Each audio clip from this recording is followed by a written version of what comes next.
that. It helps me feel complete. So please, you're welcome to do that. You're also welcome to speak to a practitioner or the minister if you'd like. At any time, we are here to listen and abide in spirit with you.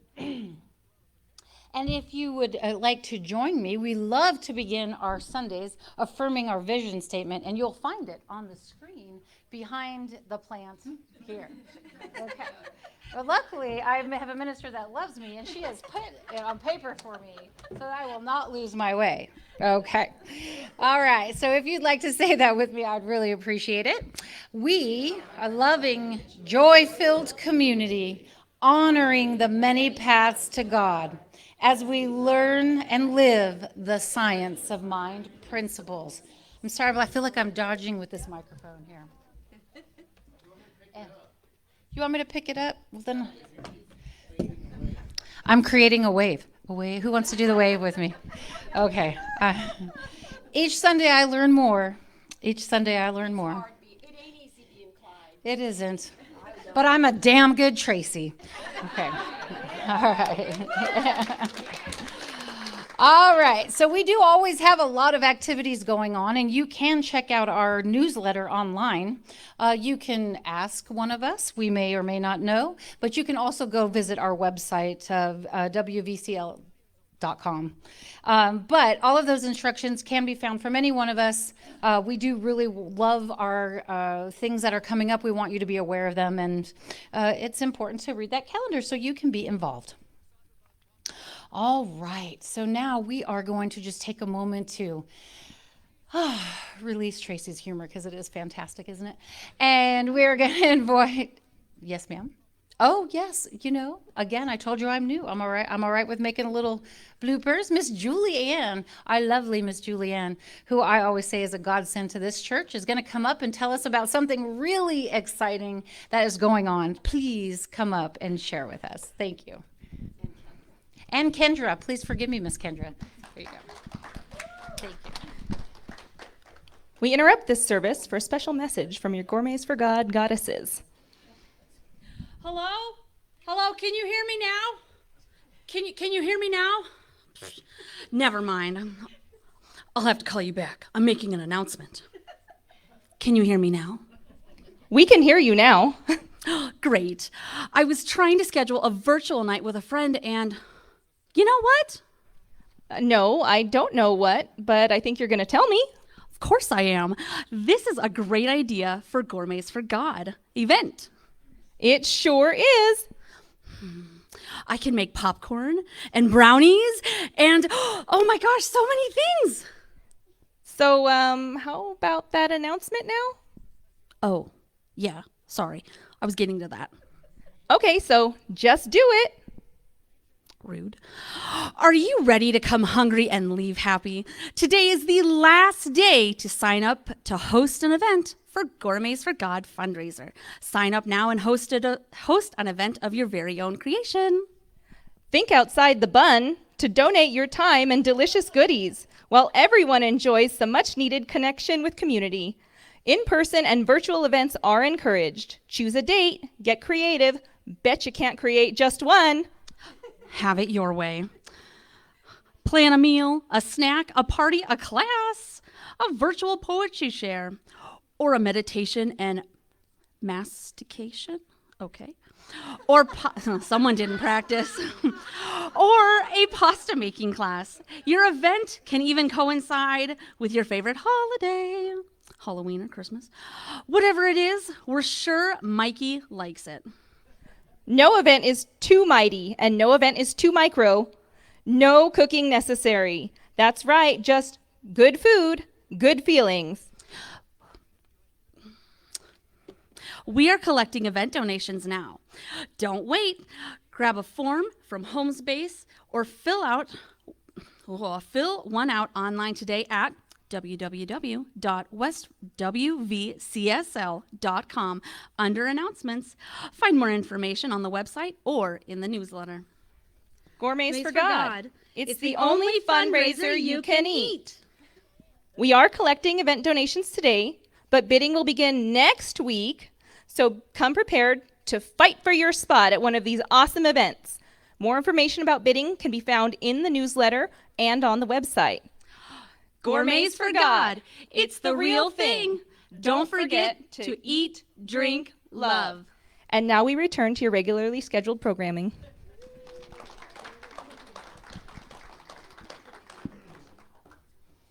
Well, thank you so much. And we did have a great time. And I know things have changed, but I will tell you, I was outbid on many things that I wanted to do when we could go to people's houses. But I was talking to Julianne and I was like, we could do Zoom parties. I mean, when she's talking about outside the box, it is fun to join on Zoom other people and feel safe in your home and still enjoy soup and ingredients and things, right? It's to help the church. It's to help us grow. There's so many things that your contributions do outside of fun. So we really appreciate all the time that Julianne and Kendra have put into this. We are deeply grateful. Okay, and I could hear Reverend Clyde in my head saying, you should say that. So that's why I said that, because we're one. Yeah. All right, so we are going to just make our beautiful transition into some centering music. And so we are going to welcome Point of Light to come up and just help ground us and prepare us for Reverend Karen's beautiful talk today and for Kathy's invocation. Thank you so much.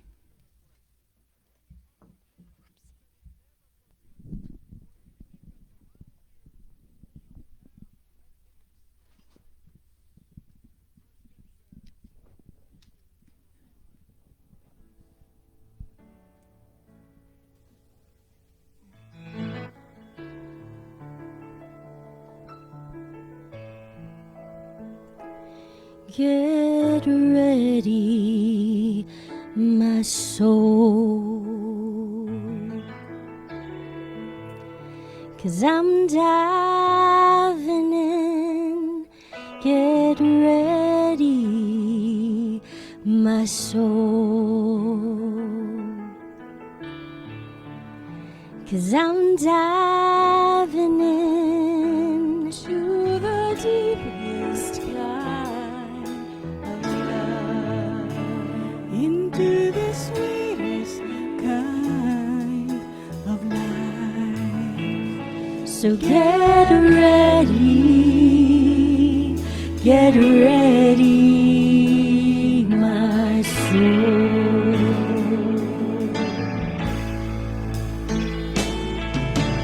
Everything I've ever done, everything I have ever seen, everything I've lost or won, and everything I have ever dreamed has brought me here to this present moment, here to a new beginning, here, and I'm seeing life so clearly now. So get ready, my soul, 'cause I'm diving in. Get ready, my soul, 'cause I'm diving in into the deepest kind of love, into the sweetest kind of life. So get ready, my soul. Here I go, deeper, deeper than I've ever been before.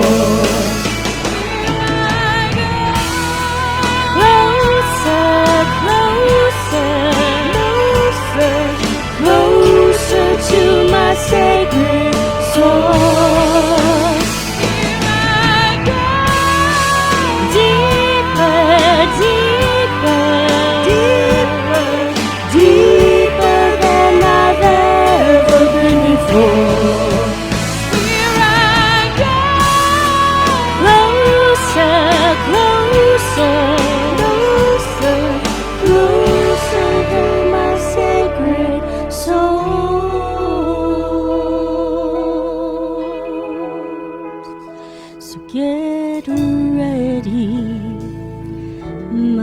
soul.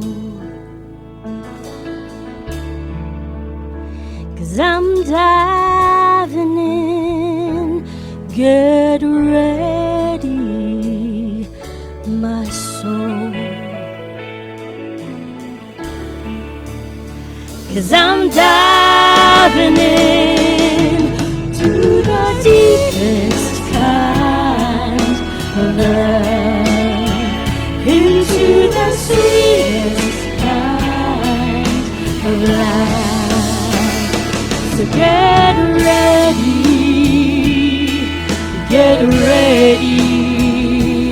my soul.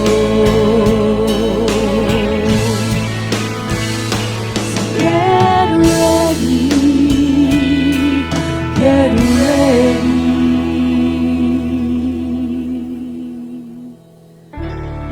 my soul.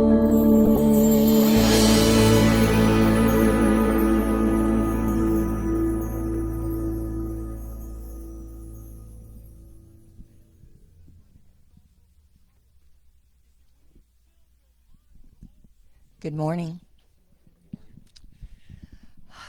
Right here, right now, one mind, one essence that I choose to call God, which is light, love, beauty, peace, joy, abundance, prosperity, all that there is, all that has ever been, and all that ever will be. And I am an individualization of this God. And I know this for me, and I know this for each one of us in this room and out of this room. In fact, I know this for the whole planet. It is who we are. We are the essence of. And this essence shows up through us as us. And I say a word of blessing for Reverend Karen today and her wonderful message that always, always teaches us that we may take these gifts and share them to the rest of the world and raise some consciousness while we're at it. And Point of Light and their beautiful music that touches our souls and brings us joy and peace and happiness. Knowing this service is already done and it's perfect, I just release it into the law, knowing it is already done. And together we say, and so it is. Okay, I love books. I'm a book person. So the science of mind, I've actually been studying it a lot lately. And at the end of the text stuff, before it gets into the teachings, it had this paragraph. And I just loved it. I loved it. So I'm going to share it this morning. It's called The Final Conclusion. In conclusion, what the world needs is a spiritual conviction followed by spiritual experience. I would rather see a student of this science prove its principle than to have him repeat all the words of wisdom that have ever been uttered.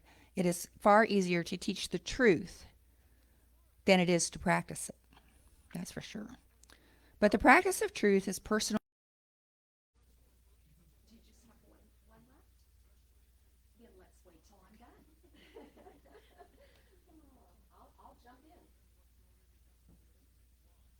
Good morning, good morning. Good morning, good morning. It's so wonderful to see you. And there are some obvious changes when Reverend Clyde goes on vacation, Reverend Karen just goes crazy.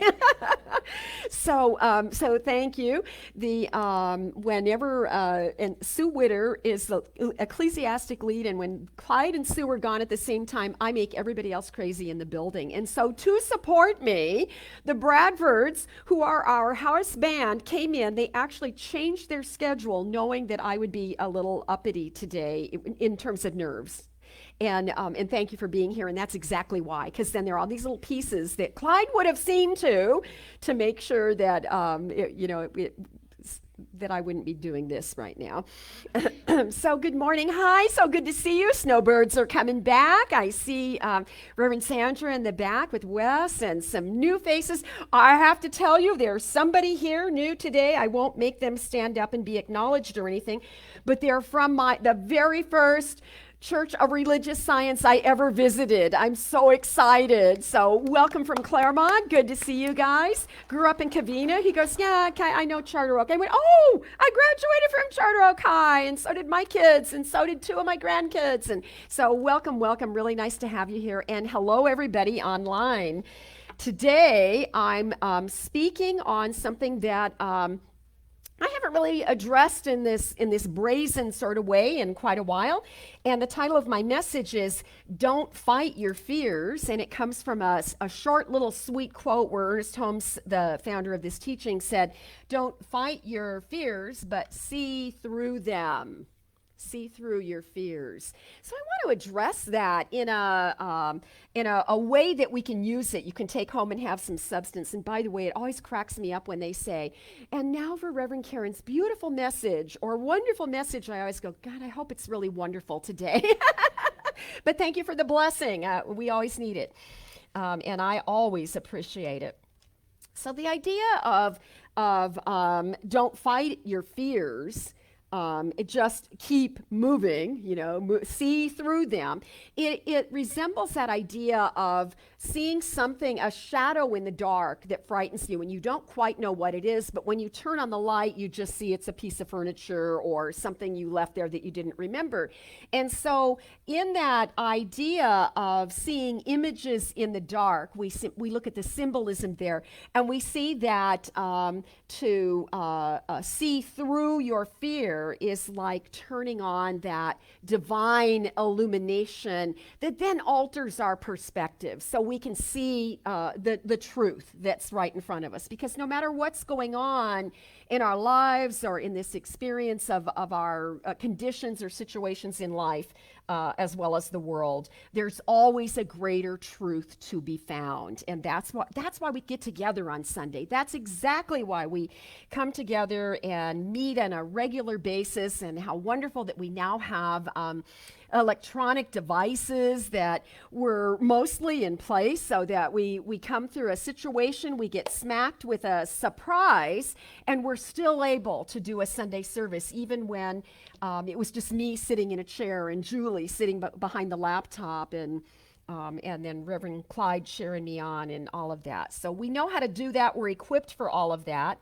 And I wanted to begin by reading you a quote from the companion book to the Science of Mind textbook called Living the Science of Mind. And we used to always proclaim that it was a much simpler version of the textbook, that it has the same information in it. But what I like about parts of that book is that you can hear the voice of Ernest Holmes. So it hasn't been overly edited. The textbook is edited in a very specific way so we can use it like a textbook, like we would use a textbook, and we do. So here's this quote that comes from Living the Science of Mind. And in the sort of the last third of that book, it looks just like the textbook. It's the same size. In the last third of that book, there are several chapters on fear, how to deal with fear, how to move through fear, about the contagion of fear. It's got some really dynamic information. So listen to how Holmes addresses this topic. He says, the reason that Jesus forgave people their sins was that he recognized the fear and the morbidity that had been built up throughout the ages because people were afraid of God. Think of the harshness in some of the Old Testament stories that talk about, that it stirs the fear of God in us to imagine the kind of God that's depicted in much of the stories there. So he says that Jesus forgives them for that error in their thinking, that because of the morbidity that has built up over the ages, that we have this fear of God. And then he goes on to say this: they feared God rather than loved him. And so Jesus forgave them all of these mistakes, and he told them to think the whole thing over again until they finally realize that God is love, that God is life, that God is peace and joy, that God is givingness, and that God is forgiveness. So it's an interesting context to talk about forgiving ourselves for sort of that error in thinking, or that way in which we have, sort of universally had this idea that the fear of God is a healthy thing. And I relate to that because I was a Bible fundamentalist for so many years.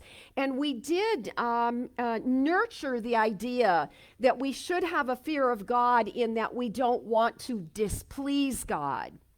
But along with that idea, I think that's some of the morbidity that I almost said Hugh again instead of Holmes. I get those two, my beloved of 50 years and my beloved of my Science of Mind teaching. I confuse them all the time. So I think that was why Holmes had a bit of a passion around it. And I think we can also say that it's likely that it was the motivation for his creating this methodology, this teaching that we now call the science of mind. He saw Jesus in a way most people didn't. And I think that was the beginning of new thought. Some of it comes from his childhood and his upbringing. But he said that Jesus was this wonderful example of bringing a new understanding of love to the planet, of bringing a new understanding of forgiveness to the planet, and to try and understand oneness in the way that Jesus said the Father and I are one. And I think that when we talk about forgiveness, I always fall back on the passages from Emma Curtis Hopkins where she said, God is forgiving. God is forgiving. But if God is forgiving, then we must be for receiving.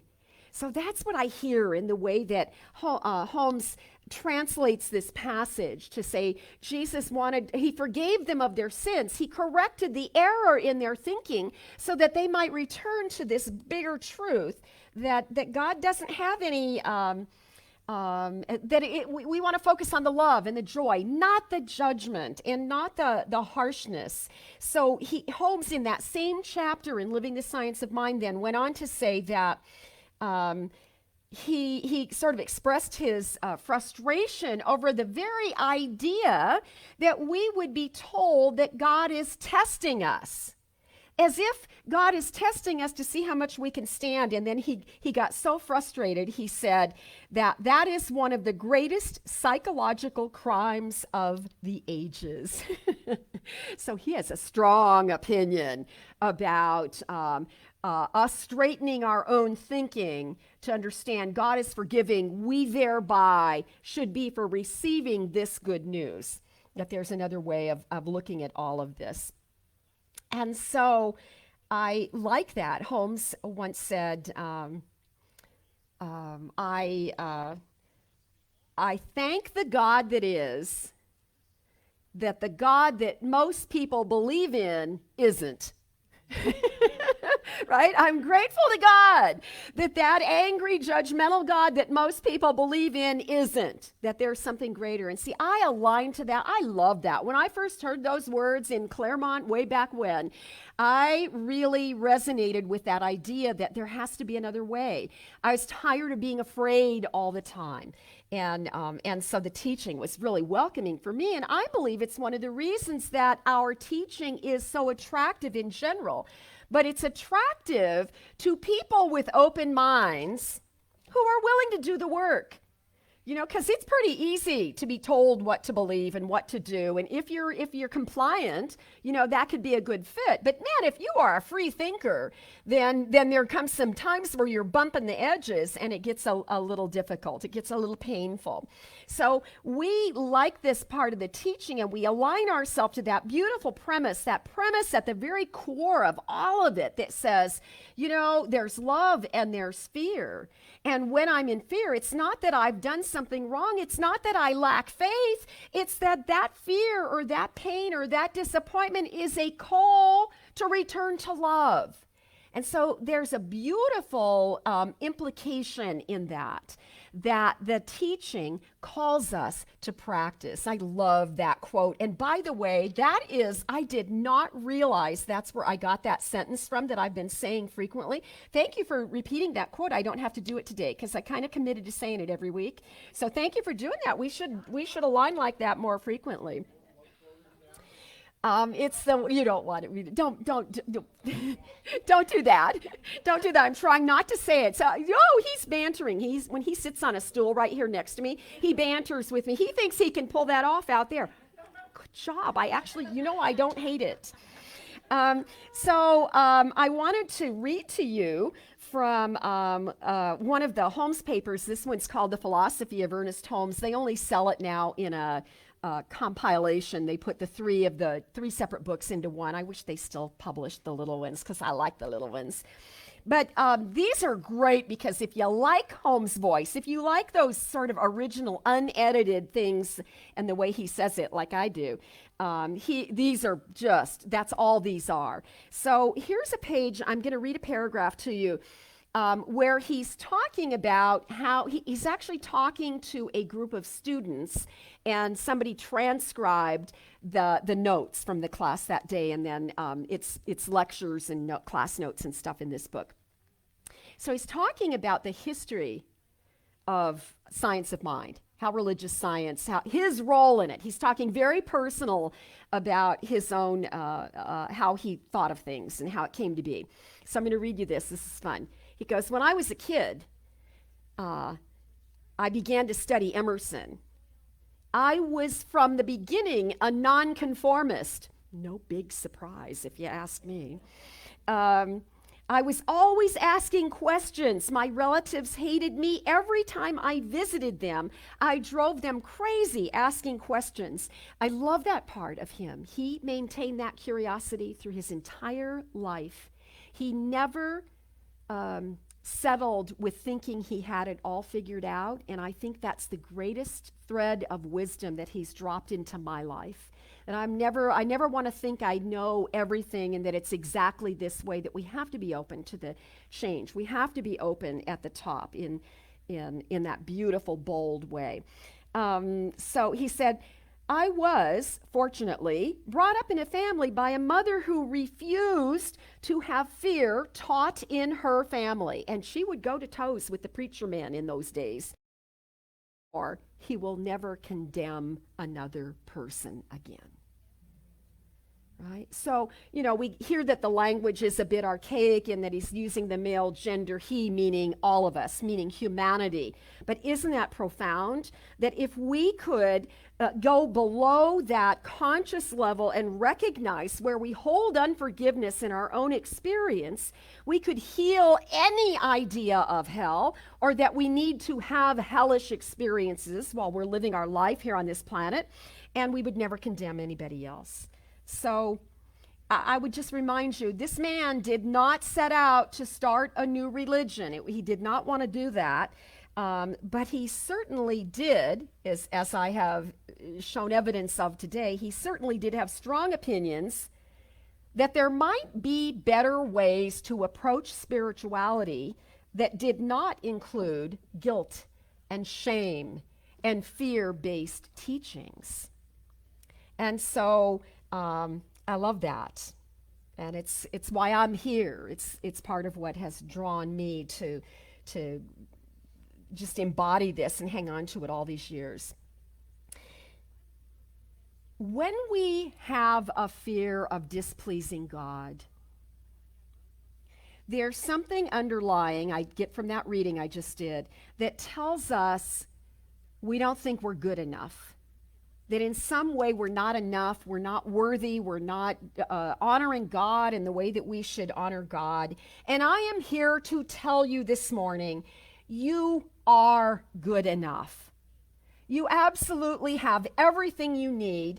And yes, we all have better days than other days. And in spite of all of it, we are absolutely good enough. So let us really focus this week on where we can have self-forgiveness or self-compassion, if that's a softer word. I know some people don't like that idea of of forgiveness. But man, self-compassion is really, really important for us now. You're good enough because God gave you life. Right? There's something divine about us. And that's what we want to augment. That's what we want to remember. That's what we want to focus on. So don't fight your fears. Don't fight. Don't do battle with them. All fear is a belief in two powers. And there are not two powers. There is one power. One power. One. It is the creative energy that created all of life. It is that one power, that creative energy that is perfect. It is divine. And it is the power that we tap into when we pray to remember the truth. We are aligning ourselves to that one power. And there is no opposing power to that. I'm so delighted to be part of a faith that understands the truth of wholeness and oneness, and that we teach these things. Holmes actually defined that one power as a universal energy of thought. Now, that's when you hear us talk about one mind, sometimes we say there's one mind. There's one mind. It is the mind of God, and that mind is my mind right now. Sometimes that will anchor us back in knowing that, okay, wait a minute, all that other clutter in there doesn't have to be in there, because there's a universal energy of thought, and still there's a lot of thoughts in my mind that don't feel very godly some days, right? I'm driving down the street praying to get here, and somebody cuts me off. I don't have a very godly thought. It's really nice to be in the middle of a prayer you can pick up quickly and get back on track. But we're thinking all the time, and we know that sometimes in beginning a practice of meditation, we're astounded at how much is going on in our head, and we're tempted to believe that we can't meditate, that we're not going to ever be good at meditating because there's so much chatter going on in our mind. But that's the whole point of meditation. See, your thinking and my thinking, it can get us in a rut really quite easily, and we are completely entitled to believe absolutely everything we choose to believe, whether it's good for us or not. We have that entitlement. We're in charge of ourselves. So what we know is that as you believe, so will you see your experiences in your life. So believe whatever works for you, but make sure it's working for you. And if it's not, choose again. All is given. All is given. What will you choose? What will you choose? How will you manage the thoughts in your own mind? So science tells us it's all documented now. It's so weird to be a minister so long. You can see science backing you up here. Science has documented that idea that you have the belief first, and then whatever you believe, your brain sets out to validate for you. So it's working for you, except that it skews our vision. And that's why Holmes says, don't fight your fear, but see through it. So when I'm in fear, my vision, my divine vision, the presence of truth in front of me is diminished. And so I want to clarify my vision, and I often do that through the way of prayer. So in neuroscience, they say that the prolific thought, the dominating thoughts in your mind, what you think about the most, carves out a path, a neural pathway in your brain, and so it travels quickly. So what you think about the most shows up because that's what you're looking for the most, and you don't realize it because your brain's doing it. It's not conscious. It's at an unconscious level. It's just what the brain does. It's part of its work. And the beautiful news is that we can also change those neural pathways. We can carve out new ones by replacing the thought with a thought we'd rather have. It's not easy. It's like any habit. How many of you have ever quit smoking? A bunch of us. Well, not me. I never smoked, but oh, that sounded pious, didn't it? Sorry, forgive me for my sin. I've done a lot of things, but that was not. I was afraid of fire. I could never get them lit. It didn't work for me. My husband used to say, I quit many times. I quit smoking, as if it's a good thing. But when you do something like that's big. To quit smoking is a really big change in your life. And what we know is that you have to work that. You have to work it to create the new neural pathways. I love knowing this is scientifically proved now, that in the 70s, in the late 1970s, I read Maxwell Maltz. Remember, Maxwell Maltz wrote Psychocybernetics? Oh, I can't believe I remembered that. But he's the psychiatrist who worked with amputees, and he observed that with they're getting used to a new prosthesis. Let's say someone lost an arm and they're working with a new prosthesis, that it would take about 21 days to change the habit of reaching for something you could no longer grab that way. So 21 days became the message, and I remember how liberating that felt to me. I remember thinking, 21 days, that's not so bad. We could if you can change if something big like that, why we are capable of doing some pretty major things. So we have all that validated, and we understand the process. And now it's fitting in with this spiritual teaching, and I love that we're looking at the whole of it. That is truly holistic visioning. We can also change our patterns of fear. We can learn to move from fear to faith. And we do that, Holmes is very clear, we do that by strengthening our understanding of how the process works. That's why we do the same things again and again, and have the same conversations on Sunday mornings in different variations. Because when we learn to convert our fear into faith, what we are really doing, we're doing the scientific work. It's like the lab, being in the lab and doing the actual hands-on work. And we just strengthen our understanding. It gives us a higher confidence that all of this all fits together in a lovely way. So when you are playing with this week, as you're thinking about it, and I would just say to you, you may not notice it's a fear thought. You may notice first anger or sadness, anything else, because we don't like being afraid, so we cover it over with other things. But if you dig under it, you will see that there is, no matter what you first name the emotion, you can turn it around when you replace it with a loving thought. So the key advice then is be gentle. Don't fight your fear. See through it. Make friends with it. Even when you wake up at night sometimes, I notice that then, it's so amazing how busy the mind can be in the middle of the night when you'd really like to get, I see a lot of people agree with that. Don't go to war with that idea that you need to get back to sleep right away, but rather practice being in the present moment. See, because the things I think about at night, and we're all human, we're not that much different. The things that we think about are either things that happened in the past or things we have to do in the future, and none of that is in the present moment. No wonder we can't go to sleep. In our mind, we're all over the place, right? We got our adrenaline pumping while we're thinking about all that. So don't fight your busy mind, but maybe just have a moment of laying there and appreciating the complexity of it. Like, is this amazing?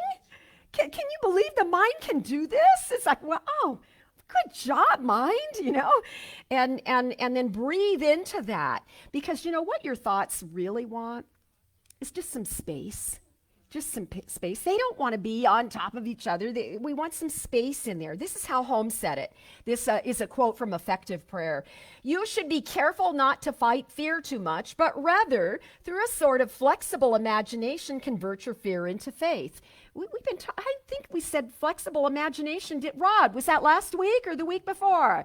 Can't remember. I've been shut down on my bantry. I'll get you back. I just think you need to be on the stool here. Now you're seeing. I am missing it. He's missing his stool, he says. Oh, maybe you should have just brought your guitar to hold it. That might have made you feel comfortable too. It's hard to sit in the audience, isn't it? See, now you have empathy for everybody else who's not here working. So I was thinking about that middle of the night stuff, and I wanted to share with you that a week ago, in the middle of the week, I did a really short trip to Austin, Texas to meet my brand new great granddaughter. And so it's like, oh, I couldn't wait to see her. And it's my second to oldest granddaughter, and it's her first child. And so I do this jaunt, but I had to get back, and I had a whole bunch of stuff on both ends. And so it was stressful, as traveling is. We were just talking about that, weren't we? And the night before I flew out the next morning, I had this whopper of a bad dream. So now I don't even know where I'm at. Somebody picked me up at the airport and dropped me off at this hotel. It's the middle of the night, and I had this bad dream, and I got up. I've trained myself to wake up when I'm dreaming something I don't want to be dreaming, or dreaming something I want to remember. I can do that too. So can you. By the way, it doesn't take a lot to learn to do that. And so, did you ever just have that bad dream, and it's like it's on you, and it's like a cloud, it's like, I really felt almost sticky, like it was on me. And I got out of bed, and I looked around, and I went, you're safe. Look, you're comfortable right now. You're safe. Let's just walk it off. So I paced and I prayed. I paced and I prayed out loud. I paced and I prayed in the middle of the night, and I thought, wow, this is a new way to treat and move your feet. That's what we right? Do we not say that? We call spiritual mind treatment as affirmative prayer, and sometimes we say you got to treat, you got to pray, but you also got to move your feet. You got to do the action. So it made me, I'm alone in a hotel room. I humored myself, like, oh, this is great. But I prayed out loud until, clearly, don't harbor your fears. Analyze your fears, think about it, realize there's nothing to be afraid of. Wake yourself up, shake it off, even if you're not sleeping in the night. Wake yourself up in the middle of a fear experience. Be conscious, shake it off, and reason on it. I think that's the really beautiful advice. Just reason on it. Here's the way Holmes or Hugh, I don't know, somebody said this. To correct all the evil in the world would be but to have a positive faith, a faith rightly placed, a faith that lays hold of the integrity of the universe and the unity of all life. What really beautiful advice. So, how do you know the unity of life? I just want to plant a seed so you can play with this idea when you leave here. Think about a tree that's full of leaves, and the wind blows and passes through the leaves in the tree, and there's movement. And it's almost like you can see the gust of wind in a way. And yet all the leaves move independently, but they're all on one big tree, all on one big tree. Right? There's a unity there. And if we look for that in nature, Emerson says, look for things that are not man-made. Study those things that are not man-made, and you will see the patterns of life that you can duplicate in your own living. So find that way that you understand that union, that oneness, wholeness, that connection, the way we are woven together in this glorious web of life, and we need each other. One power. We live and move and have our being in this incredible power. It is a wellspring of healing energy. It heals our bodies. It heals our minds. It heals our relationships. It heals this planet, because it is that same power, that same energy that created all of life. It created me. It created you. It created this planet. And there's an intelligence in it that knows what it's doing all the time. So, when I, as an individualized expression of the divine, well said, Kathy, when I, as that individualized expression, have an experience in my life, it creates a vibration in me that ripples out. If it's not an experience that's making me feel good, if it's not in the best interest of my well-being, then I can be aware that I can shift that energy, that I have the power. I can align to my awareness of the presence of God alone aligns me to access that perfection and to change the frequency of my very own vibration. And all I have to do is have a single thought of love, of joy, a recognition of the things in life that demonstrate perfect order, or gratitude. Just find a moment to be grateful for something. Because when we do that, we are restoring our body. We are restoring our minds. We are helping to restore this planet one thought at a time. And that's all it takes, is a single thought.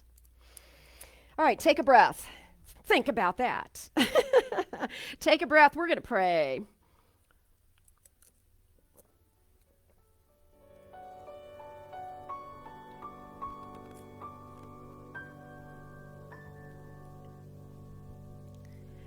Oh, nice. Deep cleansing breath.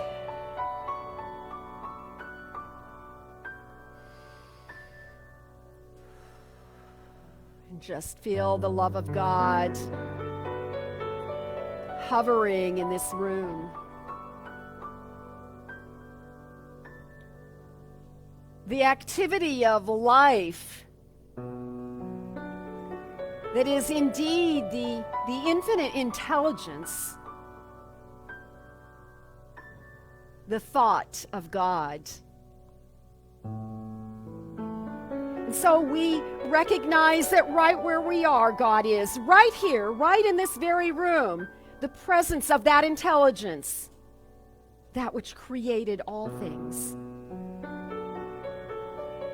And again, we just sense that love of God, and this time we feel it deep at the core of our very own being.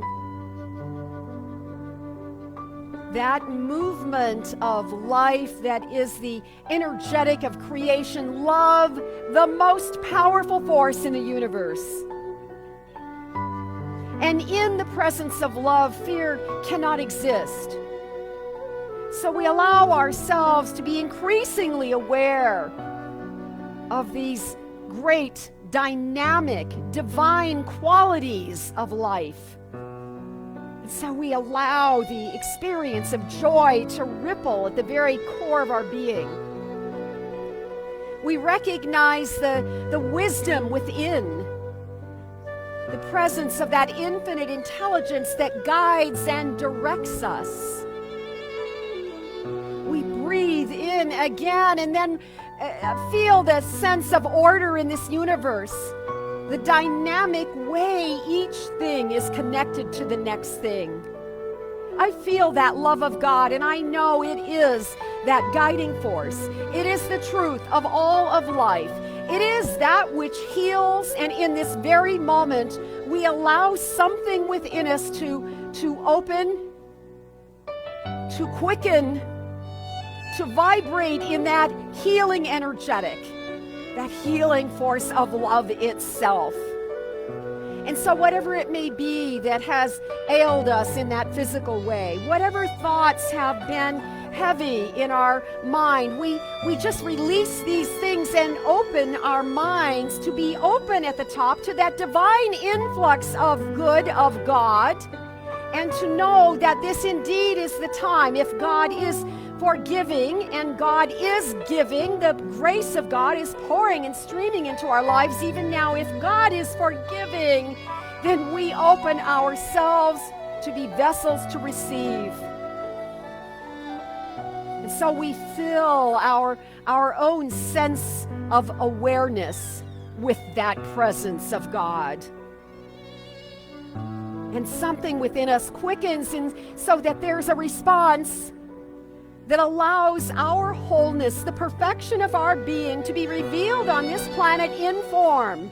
And so we are not only healed of the physical and the mental and the emotional, but our relationships are healed, and the lives of our loved ones are healed, and our finances are healed, and this planet is healed now. And so we stand away from fear. We see through that fear so that we can see the good that is emerging on the planet even now. We have been called to be here at this time for a divine purpose. And at this moment, we just open ourselves and say, use me, Lord, use me. Use me, God, so that we together as a spiritual community can be a part of the healing of this planet. So I say thank you, God. Thank you, life. How grateful I am to know that this indeed, one thought at a time, this indeed is the way we heal life, by revealing and expressing love and beauty and joy. Thank you, God. I release this prayer and allow it to be, and together we say, and so it is. Amen. Amen.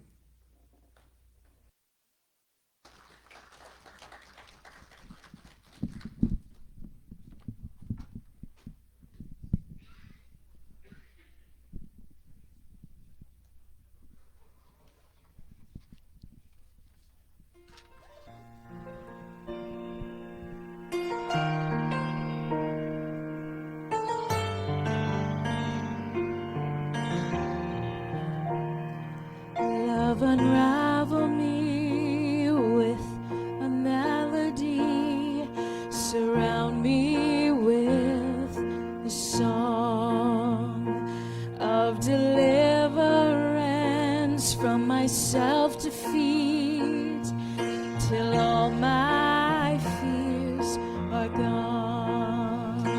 I'm no longer a slave to fear. I am a child of God. I'm no longer a slave to fear. I am a child of God. From my mother's womb, God has chosen me. Spirit calls my name. I am born into freedom's family, as love flows through my veins.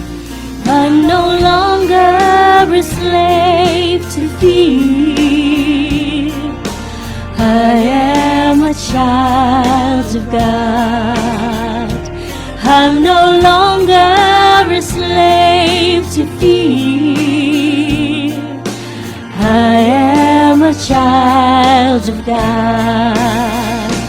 I'm no longer a slave to fear. I am a child of God. I'm no longer a slave to fear. I am a child of God.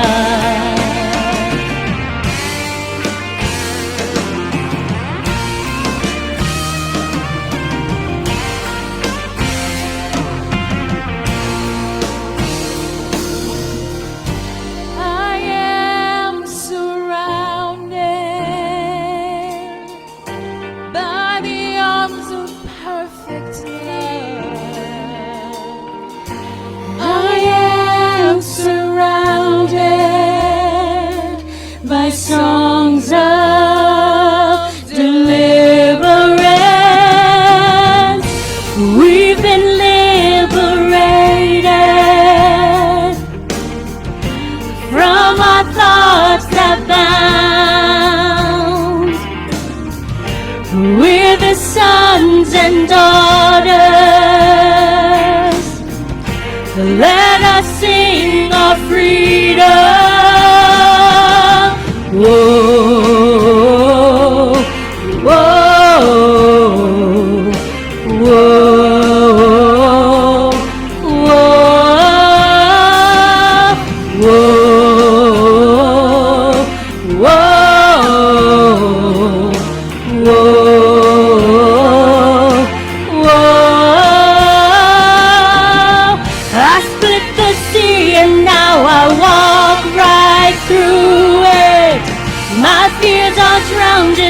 perfect love. Love rescued me, now I can stand and sing. I am a child of God. I am a child of God. I am a child of God.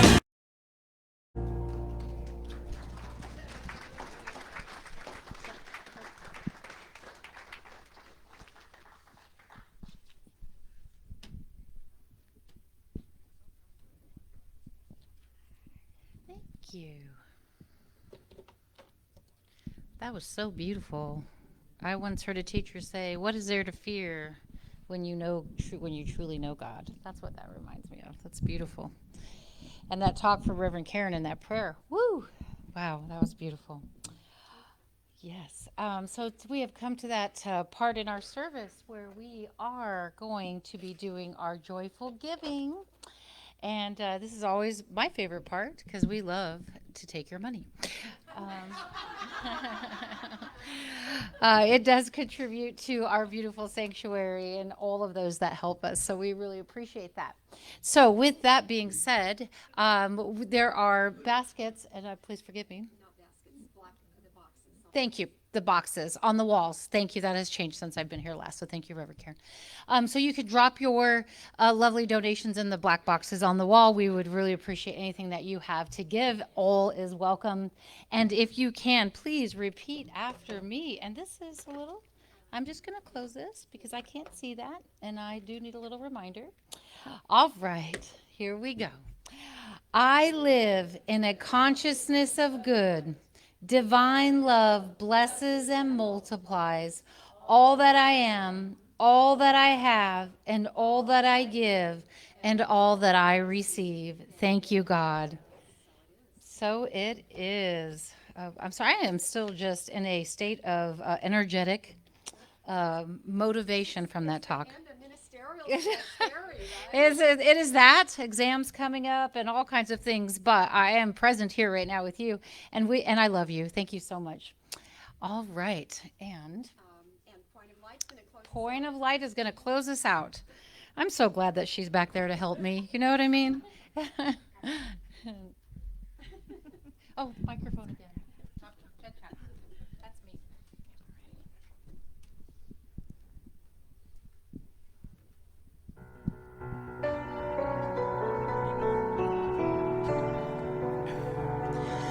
There was a time in my life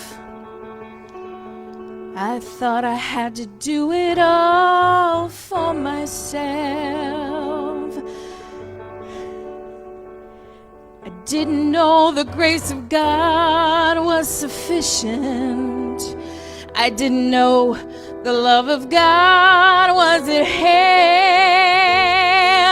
But now I can say, if you are discouraged, struggling just to make it through another day, you've got to let it go. Let it all go. And this is what you've got to say. Release and I let go. I let the Spirit run my life, and my heart is open wide. Yes, I'm only here for God. No more struggle, no more strife. With my faith I see the light. I am free in the Spirit. Yes, I'm only here for God. And I release and I let go. I let the Spirit run my life, and my heart is open wide. Yes, I'm only here for God. No more struggle, no more strife. With my faith I see the light. I am free Yes, I'm only here for God. I am free in the Spirit. Yes, I'm only here for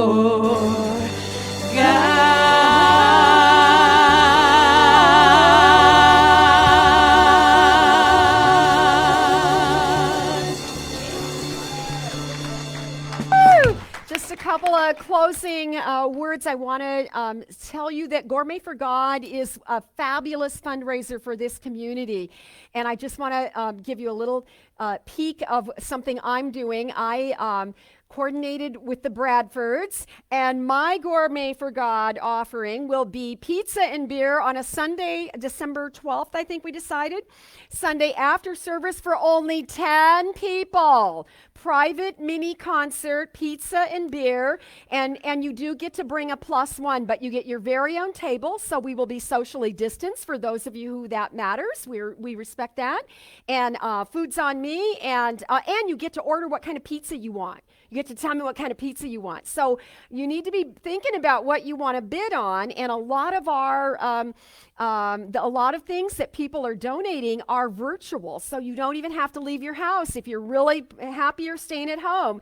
We got some virtual events that you do not want to miss, so we'll be promoting those as the weeks come. Bidding will start next week, and this is a really beautiful thing. A lot of work for Tracy and her team, not Tracy, Juliana, and I'm so grateful. And so now we're going to close with an affirmation. Repeat after me. No more struggle, no more strife. No more struggle, no more strife. I release and let go. I let the Spirit run my life. Because I'm only here for God. That's right. Amen. And so it is. Have a blessed week. Remember, pray often, love much.